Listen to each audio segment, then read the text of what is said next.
சின்ன பொண்ணு டெக்சாஸ்ல இருந்து வந்தா. அவளோட கனவுகள் உலகத்தையே திரும்பி பார்க்க வச்சுது. அந்த பொண்ணு யாருன்னு தெரியுமா? செலனா கோம்ஸ். இவங்க 1992 ஜூலை 22ல அமெரிக்கால டெக்சாஸ் மாநிலத்துல பிறக்குறாங்க. ஸ்டார்டிங்ல டெஸ்னி சேனல்ல விசார்ட்ஸ் ஆஃப் வேவர்லி பிளேஸ்ன்ற டிவி சீரீஸ்ல நடிச்சிருக்காங்க. அதனால ரொம்பவே பாப்புலர் ஆகுறாங்க.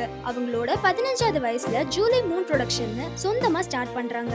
அவங்க ஒரு ஆக்ட்ரஸ், சிங்கர், ப்ரொடியூசர், அப்புறம் சோஷியல் ஆக்டிவிஸ்டும் கூட. இன்ஸ்டாகிராம்ல 419 மில்லியன் ஃபாலோவர்ஸ் வச்சிருக்காங்க. சில கண்ட்ரீஸோட பாப்புலேஷன் விட இது ரொம்பவே அதிகம். செலினாவோட 17வது வயசுலயே யுனிசெஃபோட அம்பாசிடர் ஆகுறாங்க. செலினா ஒரு கிரேட்டான சிங்கர். அவங்களோட come and get it, good for you, lose you to love me, calm down பாடல்கள்லாம் உலக அளவுல ஹிட் ஆகுது. செலினா அவங்களோட வாழ்க்கையில ரொம்ப ஸ்ட்ரகிள்ஸ் ஃபேஸ் பண்ணிருக்காங்க.